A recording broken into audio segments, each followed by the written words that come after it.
Magandang araw po sa inyo lahat. Welcome po sa Makapili. Rekta na po tayo. Ini-misinterpret po nila yung sinabi ni Vice President Sara Duterte tungkol sa handa na siyang humalili kung sakasakaling si Bongbong Marcos bababa sa kanyang pwesto. Kumbaga ready naman all the time natin si Vice President Sara Duterte kung sakasakaling nga ganun nangyari. Pero sa balita na to, mukha talagang iniiba nila yung kahulugan o yung pagkakasabi ni Vice President Sara Duterte. So ito panoorin po natin, pero bago ang lahat, kung hindi ka pa nakasubscribe sa Makapili TV, baka naman pwedeng pakipindot po muna yung subscribe po po na same time. Palike na rin po ng video, wala naman pong bayad, kaya pindot na sa ito, panoorin po natin. Diretsong sinabi ni VP Sara Duterte na handa na siyang palitan si Pangulo. Mali ito eh. Mali yung clickbait to eh. Clickbait yung handa ng palitan si Marcos. Handang maging Pangulo. Clickbait. Pakinggan nyo yung sagot ni VP Sara Duterte. Hindi ko alam kung tanga lang yung nagsulat dito sa TV5 eh. Actually, lahat sila, pati sa GMA, ganyan din ang datingan eh. Na para bagang pinaalis na ni VP Sara. Alam mo, ever, from the beginning until now, hindi na nanawagan si VP Sara Duterte na Marcos resign. Alam niyo yun? Kasi one, alam niyang hindi naman niya gagawin ni Marcos yun, kaya hindi siya nananawagan.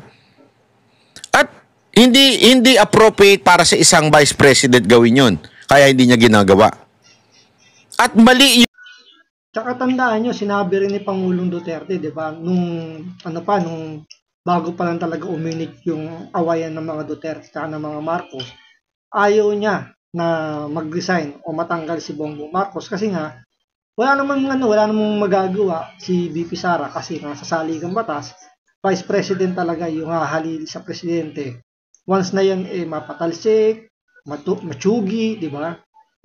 Hindi na kayang i-perform yung kanyang trabaho, walang magagawa yung Vice President na tanggihan yung succession na siya yung pumalit. Kaya itong sinasabi nga rin sa balita na to, sabi nga ni Banat Bay, clickbait to eh. Parang alam niyo no, pag mainstream media kalaban ng mga Duterte wala naman tayong diyan talagang yun ang realidad talaga. Ang mainstream media ayaw sa mga Duterte, kaya ginagawa iniiba nila yung kahulugan ng mga sinasabi ni Vice President Sara Duterte. Kaya nga dapat maingat tayo sa mga yung maging mapanuri tayo sa mga sinasabi kaysa doon sa binabalita tulad ng ginagawa nila ngayon. At mali yung pagsabi ng headline nito. Hindi ko sinisisi reporter na to si Cheryl Cosim ba to? Kung sino man yung sumulat, binabasa lang naman yan eh. Mali yung sinasabing handa ng palitan. Hindi sinasabi yun. Papaliwanag ko sa inyo Bongbong Marcos sakaling kailanganin. Iba na ito sa nauna niyang pahayag sa eksklusibong panayam ng News 5. Ania sa Frontline sa Balita, si Bril Montalvo ng News 5, Mindanao.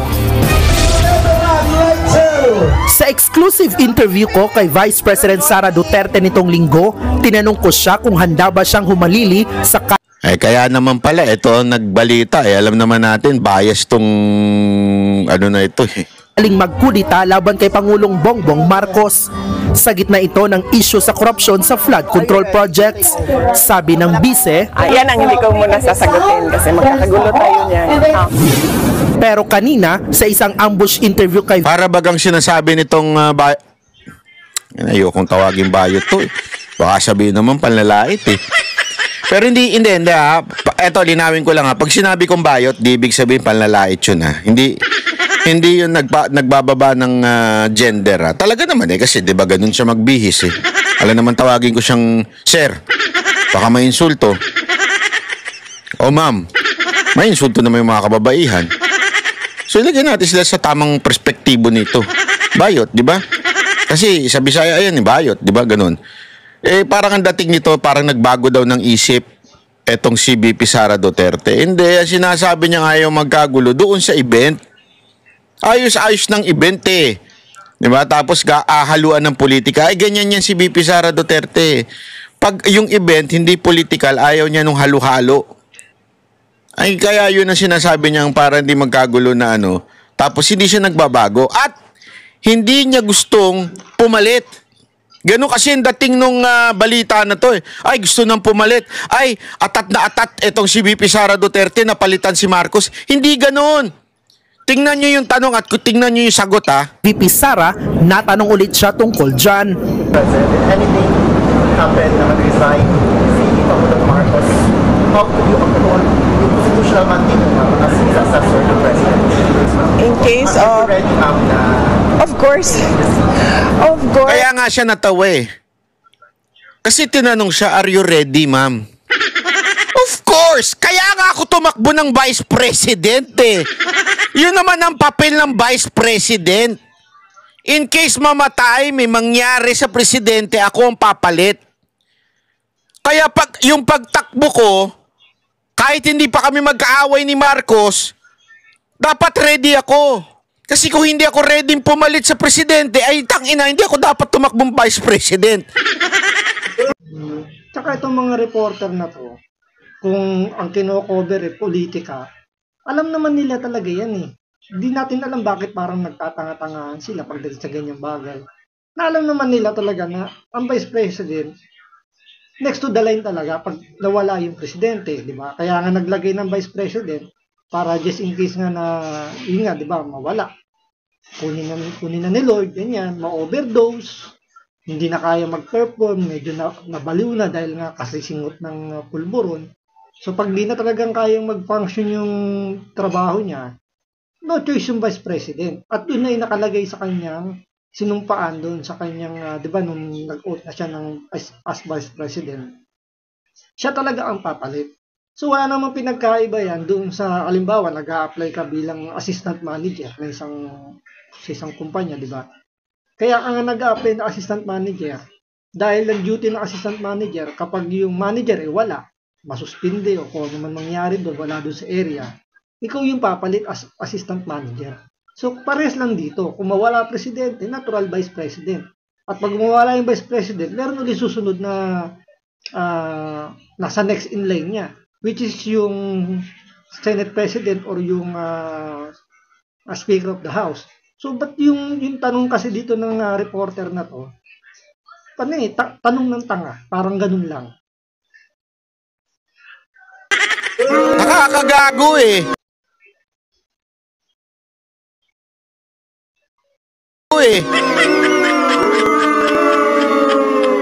Nagigets ninyo, hindi nyo nagigets. Ito kasing mga kakampwit eh, hindi magets yan eh. At saka yung mga teroristang makakaliwa eh. Hindi nila magets yan. Ang linaw-linaw. Ang ibig sabihin ni VP Sara Duterte, ever since tumakbo ako, dapat ready ako. Kasi yun ang trabaho ng Vice President. Kaya nga siya natawa dito eh. there is no question about my readiness. Pinesenta ko sa inyo yun, ang sarili ko at alam ko. O, pinresenta ko yung sarili ko noon 2022 at alam niya sa sarili niya na pag binangyari sa presidente, siya magiging presidente. So, dapat ready siya. Eh, ang tanga naman niya kung sasabihin niya, ay, hindi ako ready. Ba't ka tumakbong Vice President kung hindi ka pala ready? So, walang malis. Walang malis sa sagot niyan to. Hindi niya gustong palitan si Marcos. Hindi niya, alam mo yon, hindi niya, kahit gusto namin mawala na si Marcos at mag-resign, siya ayaw niya. Hindi yun ang ibig niya sabihin dito. In line ako sa succession. Wala nang tanong doon kung ano ang gagawin ko. Yun ang mandate sa akin ng Constitution. Yun, di ba? Alinaw-linaw mga kababayan. Ang tanga na lang di makaintindi nito. Ewan ko nga kung tanga lang yung mga sumulat niya sa TV5 o talagang inaangguluhan lang nila na parang atat na atat si VP Sara Duterte maging presidente. Kasi gusto nilang palabasin kasi yung destabilization. Eh, number one doon si Vice President Sara Duterte. Siya yung namumuno ng destabilization sa gobyerno. Para alam niyo, masampahan ng kaso, magawa nila ng issue. Yan kasi pinalalabas nila ngayon, di ba? Destabilization lang yung mga issue lumalabas kay Bongbong Marcos na tinuturo ni Saldico, na gumagamit nga daw ng illegal na droga. Lahat yung for destabilization lang at wala raw katotohanan, pero hindi naman nila kayang patunayan yung paratang tulad nilang pag-a-addict ni Bongbong Marcos. Napakasimple lang naman ng sagot doon. Pagpa-drug test siya, pero ano sagot? Destabilization lang yan. Ano sa tingin ninyo? A, tanga lang talaga yung mga tao dyan sa TV5? Letter A. B, o baka inaangguluhan lang nila yung kwento ni BP Sara Duterte para sabihin ng ibang tao na atat to si BP Sara Duterte maging presidente. So ang siya may kasalanan na stabilization. Ganun lang yan eh. Diba? A or B lang yan eh. Oh, ano sa tingin ninyo? A or B? Ulitin ko ha. A, tanga lang talaga silang umintindi. Mahina ang comprehension nila. O B, gusto talaga nilang palabasin sa tao na atat si BP Sara Duterteng palitan si Marcos at mapagbintangan na destabilizer. Ano sa tingin ninyo? A or B? O walang bota? O kaya none of the above? All of the above? A or B lang ang sasagot ninyo? Ang Comment down below na lang ako ni magiging sagot nyo. Wala raw both or all of the above. Ang sumagot ng bot, bubut-butin ko. O ang sumagot... Ako doon ako sa letter A. Nagtatanga-tangahan lang yung mga mainstream media na kunyari hindi nila alam. Para lang, galitin lang yung mga tao. O ang sumagot ng all of the above, nako, A or B? At alam ko yun, nung ako ay tumakbo. At Ayan, no, alam niya yun nung siya'y tumakbo. Common sense, kaya ka nga tumakbo eh. You have to be ready anytime. That's the reason. Walang ibang dahilan parang isang vice president tumakbo. Tatakbo akong vice president kasi gusto ko maging secretary. Tanga. Tatakbo akong vice president kasi gusto ko maging senador. Kaya ka tatakbong vice president kasi alam mong kaya mong maging presidente kung sakasakaling mawala si Marcos. Sana. I mean, mag-resign. Hindi yung mawalang mag-resign si Marcos. ninyo ako as Vice President knowing that I am the first in line. Nauna nang pinabulaanan ng bise ang anumang impormasyong nagdadawit sa kanya sa destabilization. Tingnan niyo na kung paano tinwist yung story. Paano pasimple lang tong TV5 pero ang twist ng story, doon patungo sa destabilisasyon Sinabi nito reporter na matagal nang tinanggi ni BP Sara Duterte na destabilizer siya. Pero idinikit niya doon sa kwento na handa si BP kung sakali mawala ito si Marcos sa kapangyarihan. So, obvious alam mo, sa bagay, yung mga Gen Z, mga tanga-tanga din yan yung sama. At saka, kinakapitalize din yan ng mga sympathizer ng NPA na kumbaga kahit sila yung gumawa ng first move, gumawa ng kaguluhan para lang mapatalasik si Bongbong Marcos, alam nila ang sisisihin si Sara Duterte.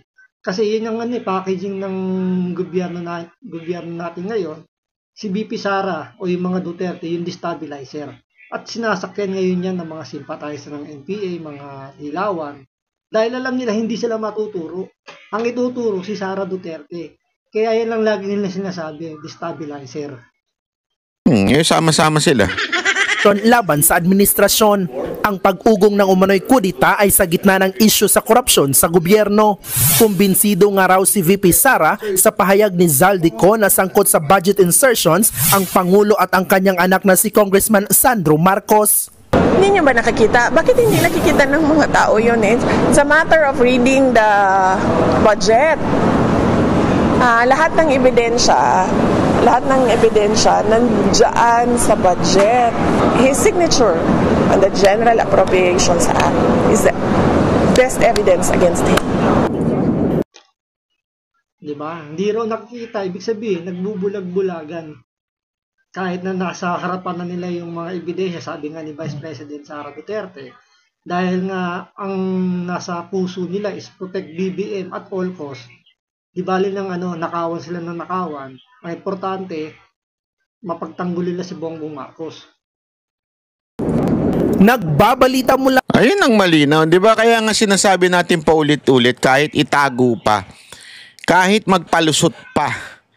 Kaya nga sabi ko sa inyo, assuming, yung mga mahilig mag-assume dyan, assuming hindi talaga nagnakaw si Marcos Jr., o walang insertion na inutos at hindi niya kinausap si Zaldico. Assuming lang na imposible naman. Assuming lang. Sablay pa rin siya. Bakit? Pinirmahan mo yung insertion Bakit? It's a fact na nagkaroon ng insertion. It's a fact na corruption nandun sa 2025 budget. Bakit mo pinirmahan? As simple as that. Huwag na tayo magpaikot-ikot. That is more than enough evidence to impeach or persecute the president. Kaya yung November 30 na rally ng mga kakampwet at saka ng mga teroristang makakaliwa, kalokohan yan. Kalokohan. Dapat ang talagang sigaw dyan, panagutin si Marcos. Wala nang iba. Wala nang ibang dapat sisihin sa pinakakurap na pangyayari sa kasaysayan ng bansang Pilipinas kung hindi si Marcos. Ang nakakatawa nga dyan baka may sumigaw dyan Sara resign, panugutin si Sara Duterte. Ganun ang mangyayari dyan kasi nga, yung mga mangyayaring rally na yan, pakuluyan ng mga dilawan, loyalista, at mga simpatizer ng NPA na galit sa mga Duterte at yung sinusukan nila si Bongbong Marcos, ayaw nilang matanggal yan kasi alam nyo na, may pero sila nakukuha pakinabang na itatago nila yung kanilang identity na yung kung ano man yung gawin nila at alam nila ang ituturo lang si Sara Duterte. Kaya hindi nila yan, hindi nila isinisigaw yung Marcos resign o itong rallying gaganapin nila na to. Hindi talaga yan para kay Marcos. Gagawin nila yan para kay Sara Duterte dahil malapit na yung 2028, next year, umpisa na ng gapangan kung sino-sino yung mga tatakbong presidente para magkaroon na ng placing yan. Kumbaga, iahanda na nila. Dahil kung hindi kaagad sila makakapili, lalo na ngayon, alam nila malakas si Sara Duterte, wala pa sila napipiling pwedeng itapat. So kailangan na nilang gumapang ngayon ng paninira para masira na si Sara Duterte at makakuha na sila kung sino yung itatapat. So abangan natin yan sa mga susunod na araw kung mga mangyayari. So maraming salamat po sa panonood. Ingat po kayo lagi. God bless.